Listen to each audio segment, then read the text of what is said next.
Hey guys, welcome back to Everybody Climbs, your adaptive climbing podcast series. This is a collaborative podcast, which is why I'm here on your Sends and Suffers feed. Thanks, Mario.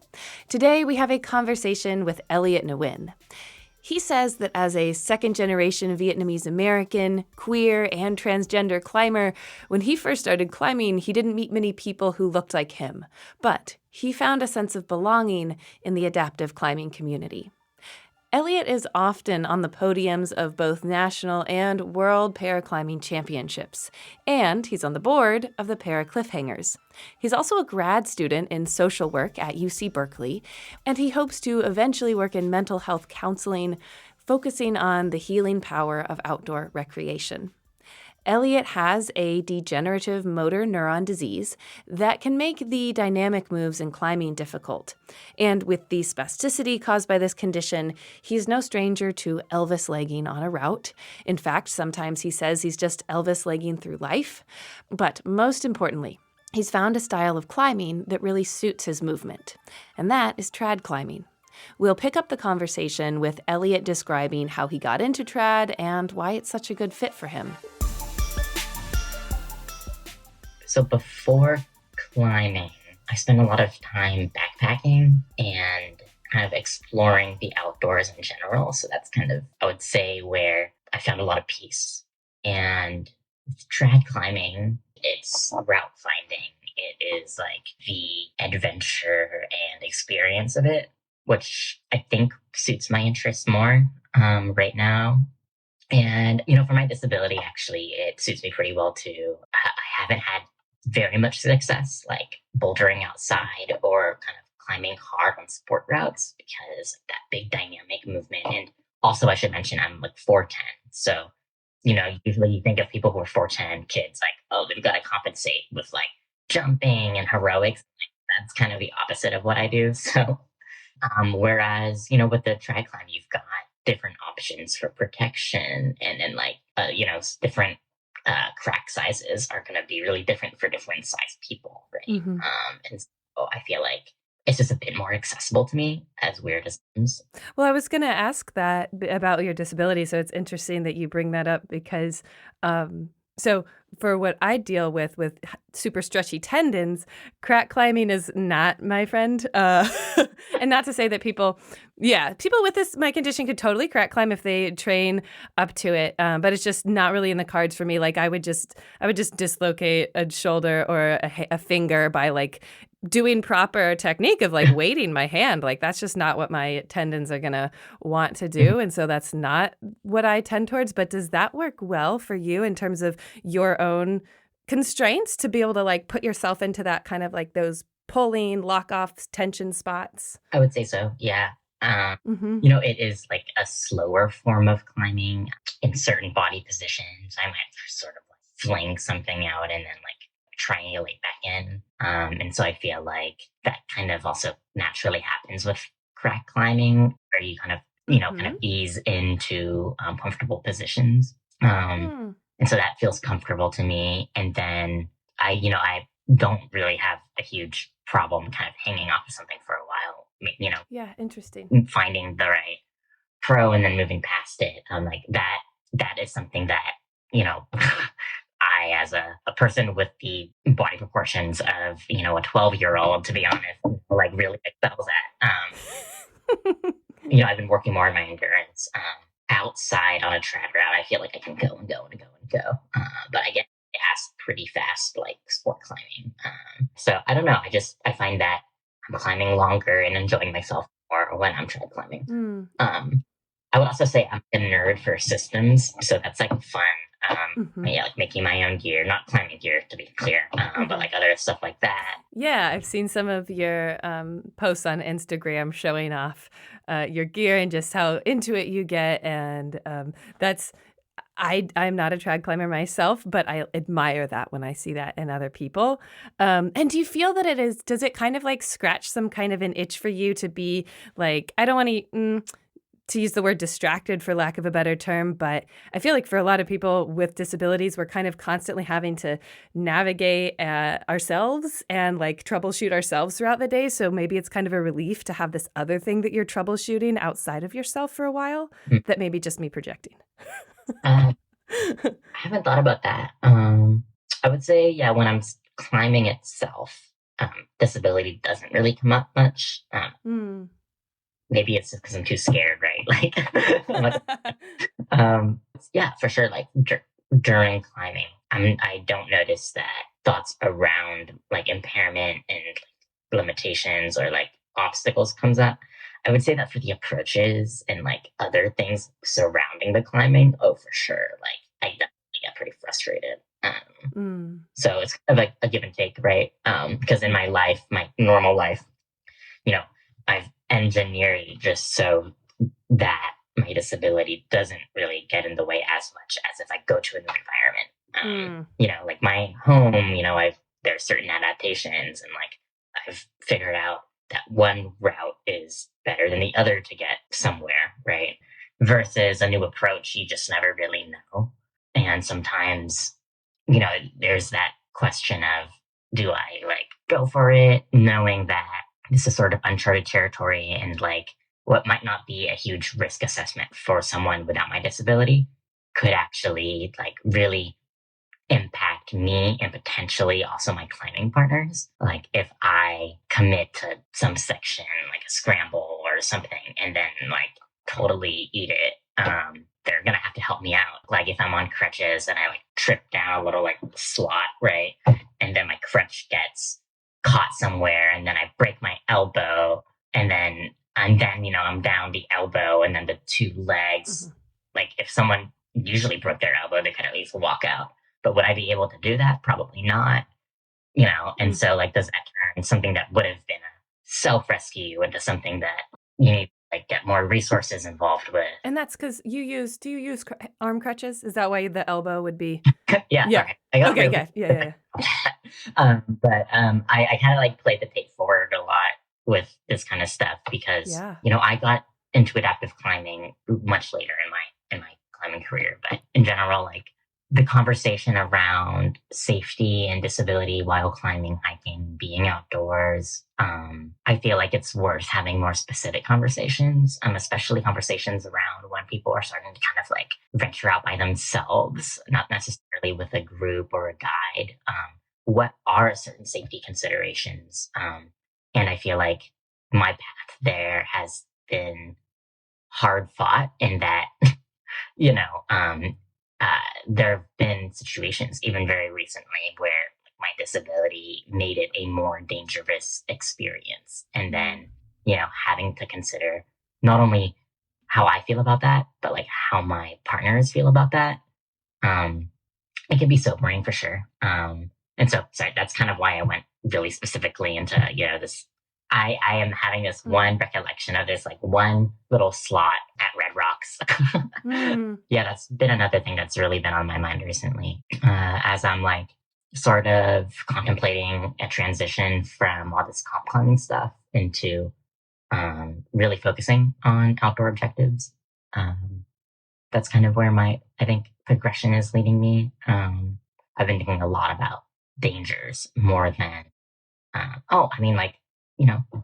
everybody can climb. Let's just go out there and try. And then sometimes, like in my experience, when I've had that attitude, I'm very lucky to have, I don't know what the term is, close calls, not like accidents necessarily, but, this is like close calls that were related to disability and hiking and like different outdoor considerations that I don't think other people should have to learn that same way. Yeah. Well, and it's interesting. A couple of the phrases that you used, one, I think you said you play the tape forward a lot, like thinking if this, then what happens? If this happens, then what happens? I like that phrase a lot. And you're right. For a lot of people with a disability, you kind of have to accept more than others, maybe that you have to take help from other people and your partners are your support system, or you have these other devices and accoutrement that are like your support system, but it's part of a system, and it can break down very quickly if one thing goes wrong. Yeah. Yeah. And then I think like this third part maybe that I'm learning is it fair, or is it within, like, does it align with my values to put someone else in a position where they would have to help me? I feel like that is something that both parties, or however many parties, have to come to mutually. Mm-hmm. And kind of, it's hard because, I want to be able to do everything that everyone else wants to do. And then the question is, like, am I able to reasonably swallow that tough pill if it doesn't really align with my values, to maybe potentially put someone in a situation where they're going to be at risk, right? When they wouldn't have been otherwise. And so that's kind of like that third thing I would add, is accepting help, knowing when to ask for it. And also, like, there are certain social conventions, or like maybe someone doesn't super realize exactly what they might be getting into. And so really being honest with that, and weighing that with like the stoke and the enthusiasm for doing something, is something I've been trying to learn more of or be better at.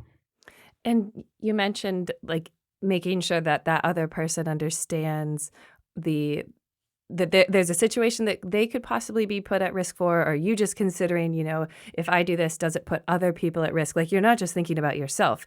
It's a lot to think about. You're thinking about other people around you as well. Do you sometimes think about not only like the actual safety, but just, I don't know, like getting in the way of, like, if something happens and they won't be able to do the climb that they wanted to do, kind of like those lesser things, but just kind of like to catastrophize it, to like ruin the day, ruin everybody's time, stuff like that?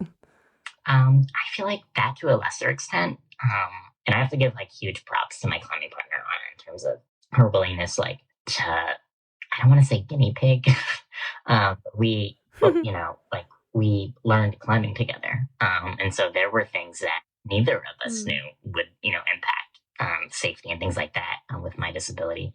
But a lot of trial and error. And then, those conversations of like, I can't give a particularly dynamic belay. I'm not quick on my feet. In fact, when I tried to be quick on my feet recently, I tripped. So you don't want me doing that either. Belay, tripping. So having a conversation of like, would you rather someone else belay if they're able to, right? And so in the end, which belayer is going to have more slack in the system? Someone who's able to move around while belaying, or someone who's not? And the clear answer is the person who's able to move around. And so, like, so she's got to weigh that with, hey, but I don't know this other belayer. Like, I've been climbing with you forever. So where's the safety consideration there? Like, what do I feel better with? So, like, that's complicated, right? Well, it sounds like you are navigating this with grace, and it comes down to a lot of conversation and just being open about the information available. Does that sound right to you, or are there other tactics that you have found to kind of move through these difficult conversations? Manipulation, coercion. Sorry. I'm trying to get better at it. So a lot of these things I'm talking about are things that are in my head and conversations I'm starting to have. Because, to be frank, my ego has gotten in the way a lot. And, I can say some of these close calls are disability related, but I can also say that they are equally ego related, pride related, right? And I'm kind of in a point, I'm considering this transition from the comp climbing into the upper objectives. And I'm also trying to be more honest with myself and honest with others, so that I can enjoy it more, and I can try harder and things like that, around these questions of safety and values and things like that. So I would say it's like something I'm starting to have. It's very uncomfortable. But in the past, I don't know, year or two, I've been really, really trying to kind of set my pride aside. The same pride, which I'll say has served me well, right? In terms of, I'm going to go do that. Like, screw everyone who says I can't. And then, do it. Awesome. Like, stoked, right? Good point. But there's only times you can do that before, you potentially run into an issue that you can't really back out of. But that's a good point. I love that you bring it up, that this is a habit of yours. The pride, ego is a habit because it's worked. Like it, and that's why it's stuck around with you for so long. But yeah, now you're seeing that it's time to let go of it when you're moving into this more of the world of the outdoor pursuits, which anecdotally is something that I feel like I am hearing from a lot of para and adaptive climbers these days, which is really cool because, and I think it has probably a lot to do with the efforts of folks like the Adaptive Climbers Festival and climbing group that like get people outside and make it known that like, yeah, this is totally possible for you. And then like you bring up that trad climbing just really seems to be this special thing for you and your particular disability. And I'm wondering if you have noticed that too, hearing from other paraclimbers, this like shift towards moving towards the outside.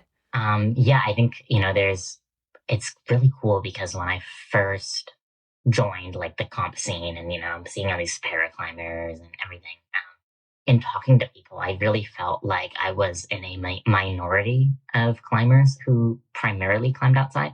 Actually, before my first nationals, I was pretty much only climbing outside. Like I'm not even sure I had a gym membership. But I don't know. We were younger and like had more early morning energy. I don't know, but we were going out every weekend, and I really felt like I was in a minority. And when I would talk to climbers that have been comp climbing for a while, or just other paraclimbers, like, oh, you trad climb, oh, you lead climb, I ran into this funny issue for the first couple of years when I was kind of like meeting people. When I would say I climb outside or I climb trad, people would assume that it was following or like single pitch top hopping.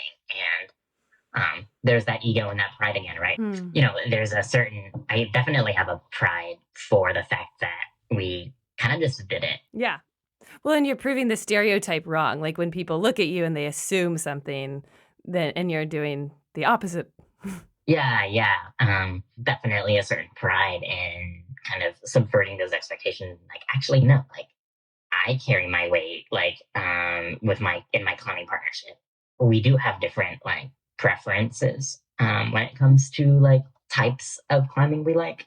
And so I can feel really, really competent in certain size cracks and stuff like that, right? Mm-hmm. And then Anna feels really confident in other sorts of things. And it almost takes disability out of the equation because we can just kind of have a conversation of like, oh, which pitches do we want to lead? Well, and that I did want to ask you some more about Anna.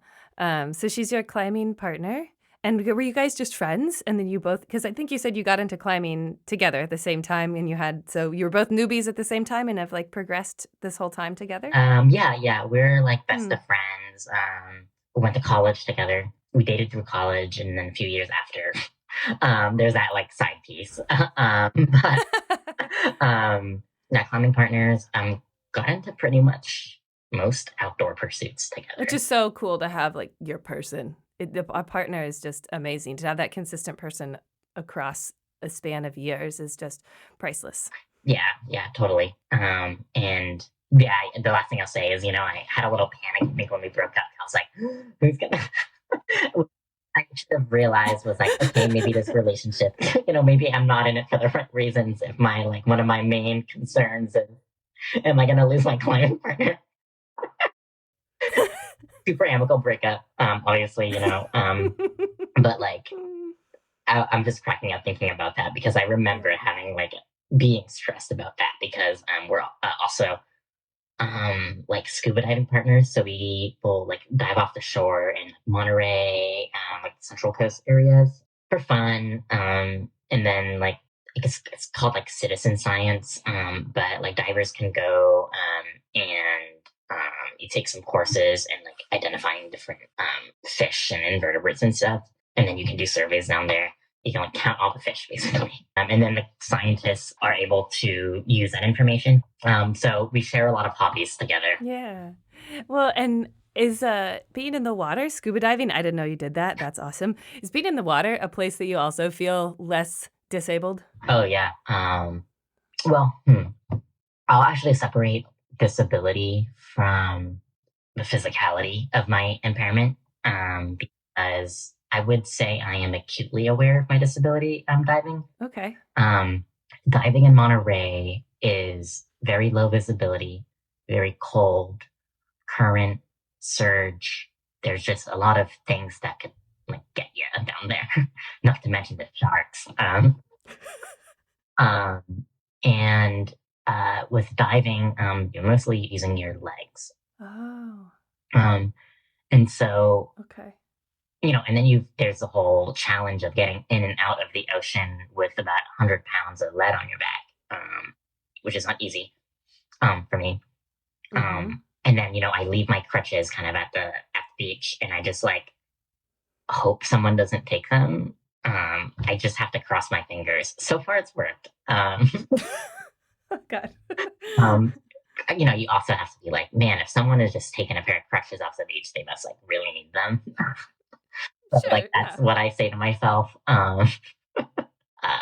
So it's pretty hard on the legs. And then if the current or the surge is like a lot, having decreased leg strength could be the difference between getting like sucked into like a riptide or like swept away, never to be seen again.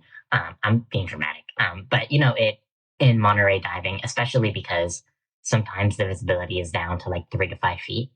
All of this could be happening, and your dive buddy might not even see you. Mm-hmm. I think about the safety aspect of the disability a lot, but I'll say that the weightlessness, right? Kind of just being neutral in water does amazing things for my body because spasticity really screws with stuff. And, chronic pain is a thing that I deal with. A pretty bad chronic pain. And, the same like effect that people get from like hot tubbing or like a nice bath or kind of floating in the pool. Imagine doing that, but not even just like floating at the top of a body of water, but being able to be like neutral, like zero gravity, because you kind of adjust how much weight you bring down and how much air you put into your system so that you're like totally neutral. It is really, really amazing to like realign things. Yeah. Ocean therapy for sure. Yeah. And then, there's like that dive reflex that, and this is something I'll take from like social work school, right? I'm going ideally to do like clinical social work. Something that I've learned is putting your face in like a bowl of really, really cold water. So simulate this reflex, which is the same thing that you do in diving when you stick your head down, which just kind of like brings your heart rate down and totally like from a physiological standpoint, really, really, really relaxes you almost instantly. It's a very fast way to do it. But so it's actually sort of like physiologically and like mentally therapeutic as well. If I can keep all those intrusive thoughts about all the different ways I could perish, say, it's a balancing act, right? Like, Yeah. it's very relaxing. My body feels great. And like, I'm very concerned that something could go wrong. And you have to be with diving because like it's absolutely ridiculous to go 60 feet under the water for no other reason than to like peer at things. And knowing that if something goes wrong, like you got to go 60 feet back up. It's super like logical, but neither is climbing really. So I guess like I love the sports that you just put yourself in danger for no other reason than you just really enjoy it. And like, what does that say about you? But it's also the sense of wonder. Like it's because you went to peer at the amazing coral and the things that are dancing beneath the underwater. Like it's just it's the sense of wonderment and it takes you outside of your own body to look at the rest of the world. Yeah. In that moment, right, when you're like climbing and you're super zoned and you're focused on what's in front of your face. But then you like take a moment and then you look around and you're like, holy crap. Yeah. I'm somewhere beautiful. And like my vantage point is amazing. And just like that, those moments of awe and just like calm excitement that I feel like happens quite frequently for me while climbing and while diving. Mm-hmm. I think that living with a disability can sometimes feel like a very self-centered life because you are constantly kind of having to calibrate and discern between what could go bad. And so you spend a lot of time focused on yourself because you kind of have to. And for me, things like climbing, like remind me of my place in the world. That like, oh, I am actually very small. And the rest of the world is amazing. And there's so many things around me. Yeah. I'm thinking about that. I'm wondering for me, that totally resonates.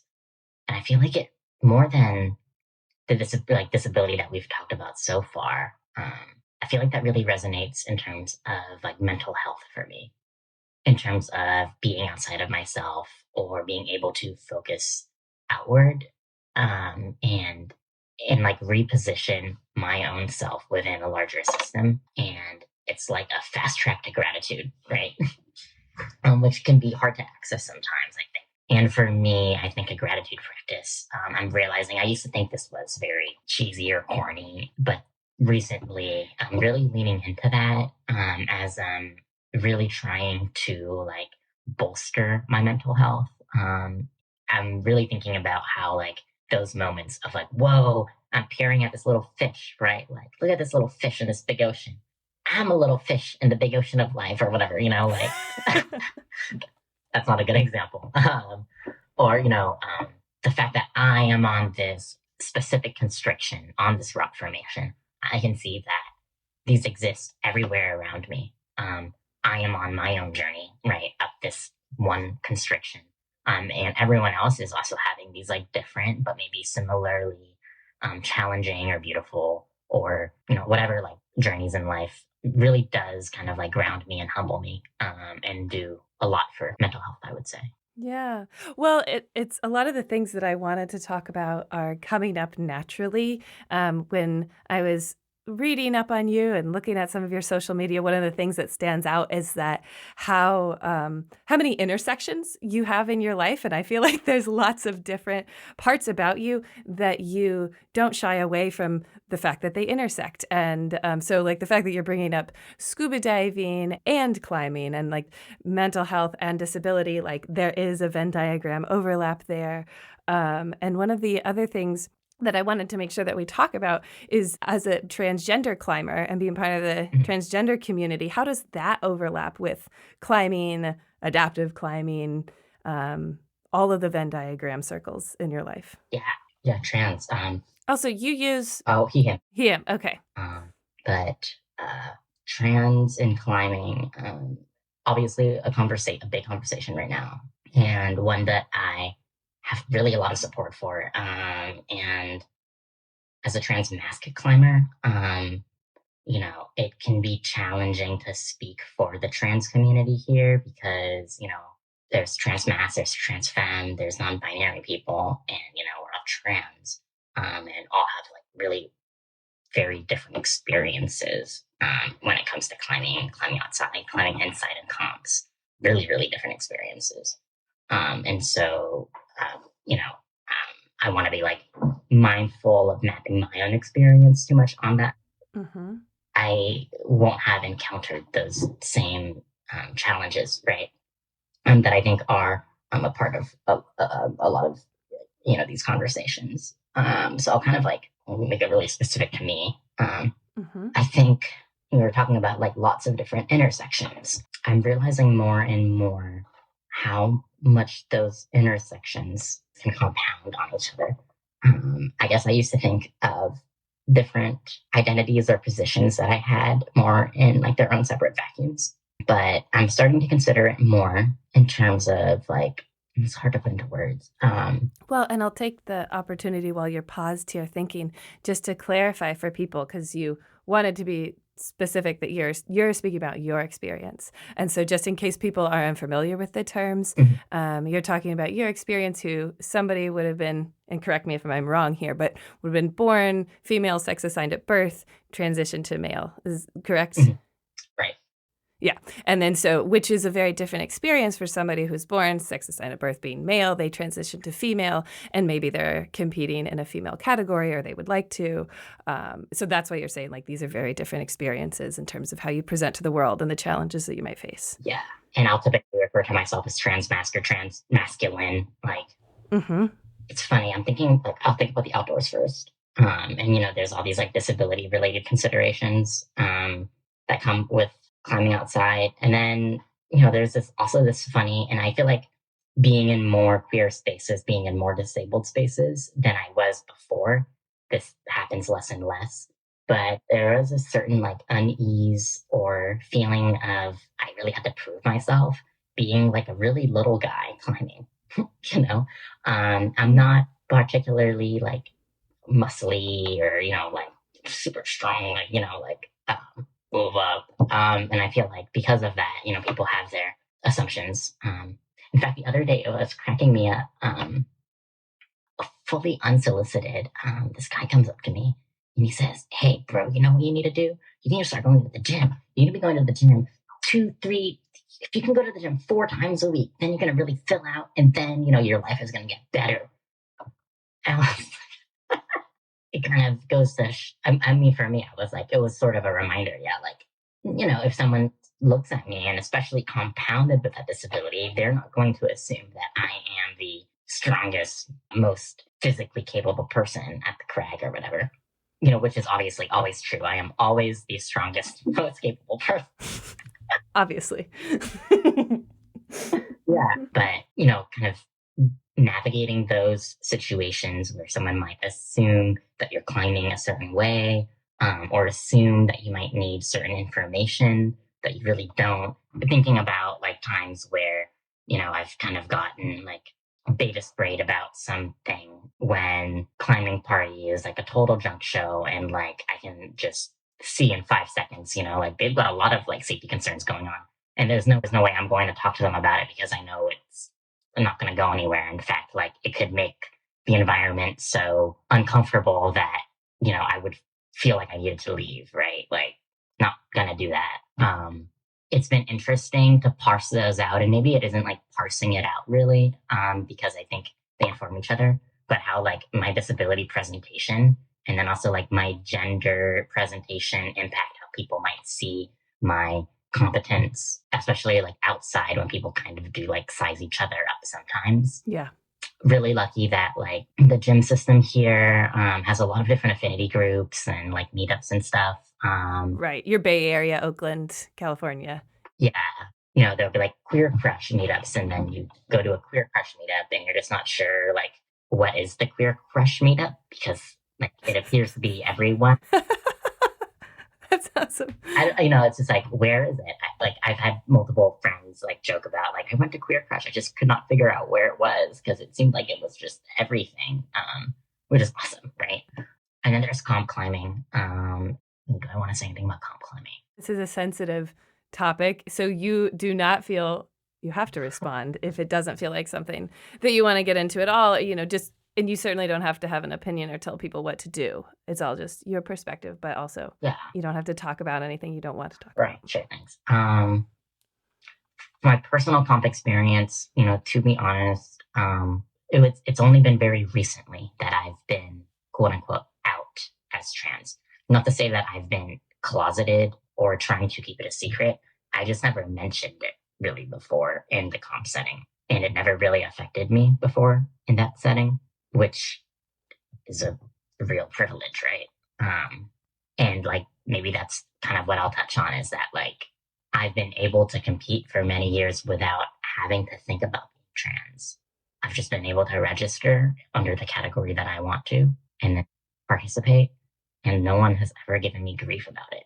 And I cannot imagine that if I was getting a lot of grief about it, or if designations and categories were not correct for me, I would really want to participate very much. Mm-hmm. I think I would feel very discouraged from participating.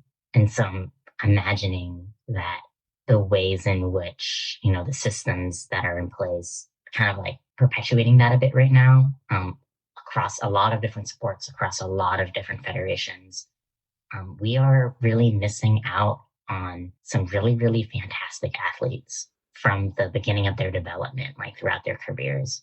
I think that as a climbing community, as a sporting community, like we're really, really missing out on some awesome stuff because of this discomfort. And, I want to point out that like the discomfort, when I feel discomfort as a trans person in a situation, it's not just because I'm like, oh, I feel embarrassed. When I feel discomfort, it's more like, oh, I feel unsafe. I feel like I might I feel like I might be attacked. Like, I feel like something bad is going to happen to me. And I have a lot of evidence to back that up. I mean, I remember when there was one day to acknowledge trans people nationally or whatever, and it was to acknowledge all of the trans people who had died.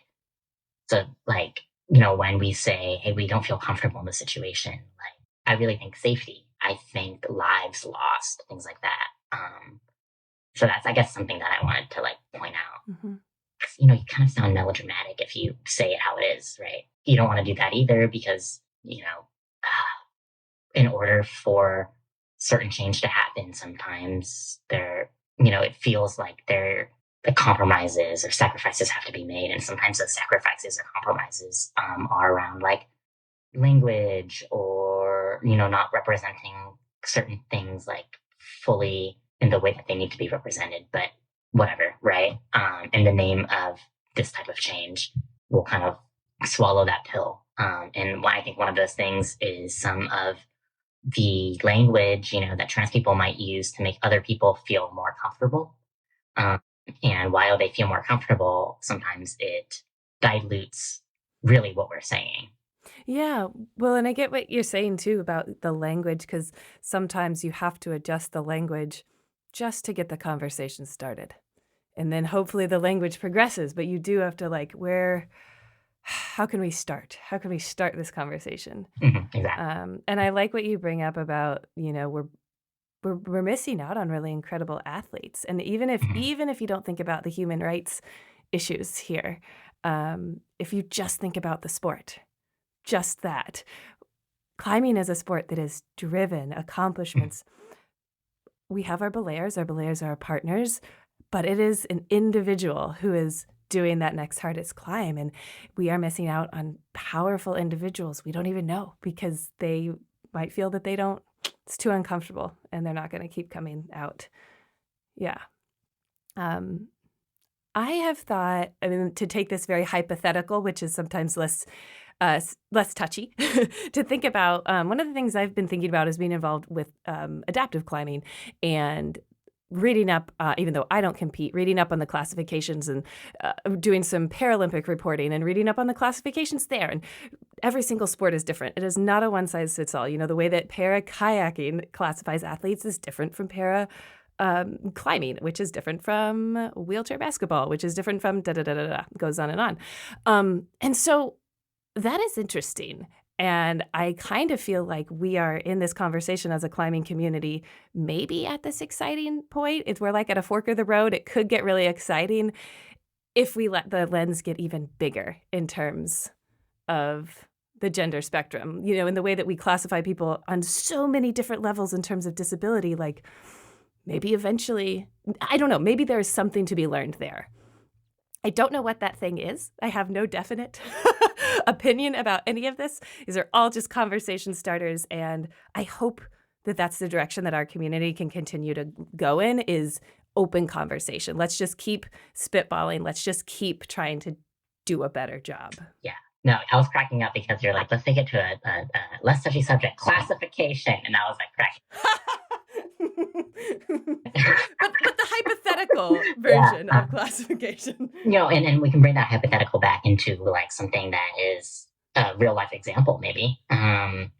This past year, in the Bay Area, there have been a bunch of non-binary bouldering comps, citizens comps. And what we're seeing is route setters being uniquely challenged in the same way that with paraclimbing, route setters get a new set of challenges, right? Having some conversations with route setting friends and things like that. It's like, that non-binary category.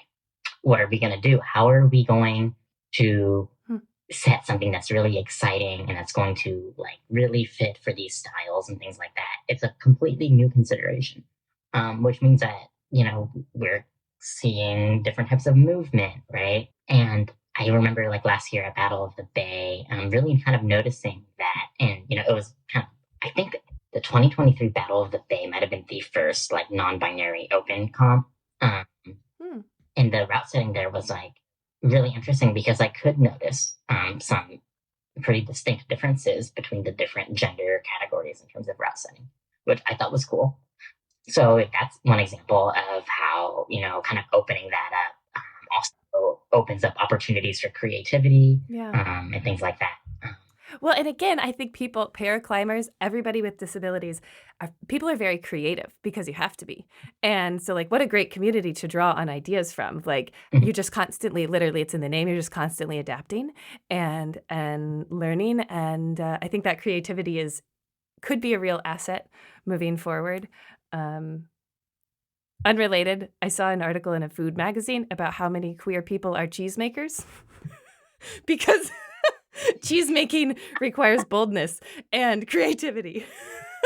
Oh man, can't tell me that. I love picking up new hobbies. And now I'm afraid that I'm going to become a cheesemaker.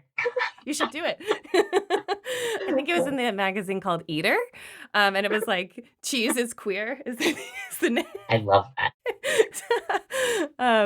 But yeah, I think that there's opportunity, and I hope that we continue to move forward in this open conversational, let's just keep trying things. Yeah. Okay, now truly, to lighten the mood. Truly this time. Tell me about your gear that you make. Not climbing gear specifically, but I've seen the backpacks, at least. I know that's one of the things that you make. Talk a little bit about some of those products you make.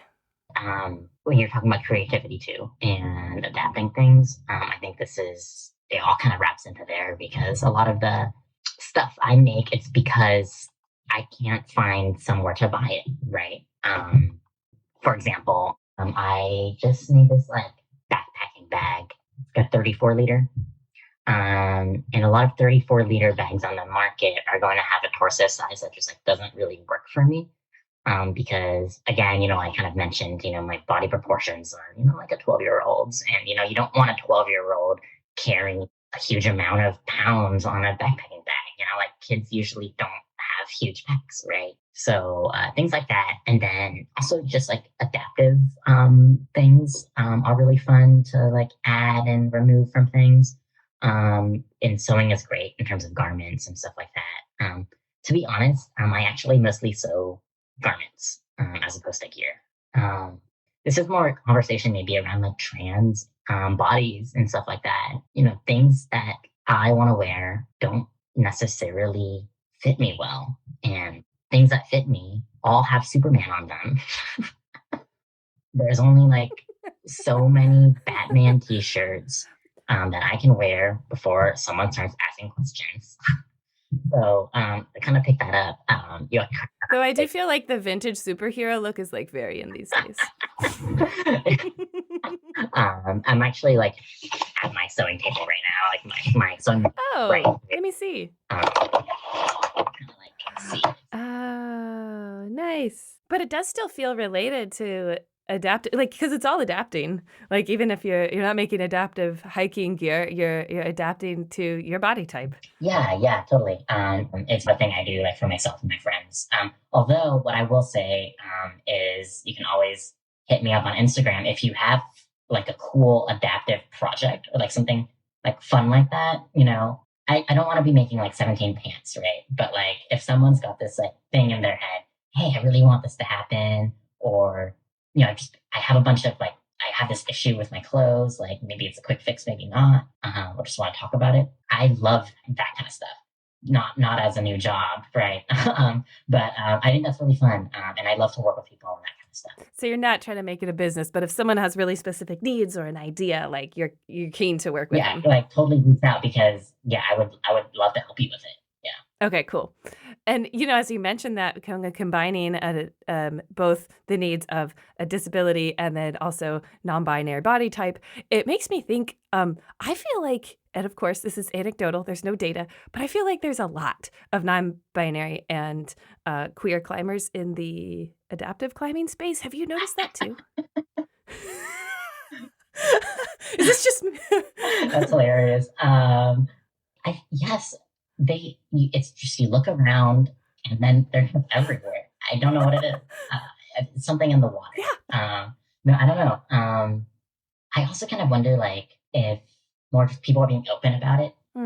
And, I think that also comes down to, like, this thing I wonder about in terms of disability and sexuality and relationships. And, like, something I've been thinking about, there is a similarity around, like, how society sees relationships in terms of queer relationships, and also, like, relationships involving disability, and just also, like, things around queerness and disability that are similar in terms of, like, what it means to make a family, or how it feels to be in the public society as a relationship, and what it feels like sometimes, like, being a disabled person in a relationship, and people think that your partner is your caregiver, and things like that, social interactions and stuff, and that legal stuff. And then, well, I think there's a total overlap. So I feel like if one person, one or the other, they're going to be, like, pretty open to being like, am I also that other thing?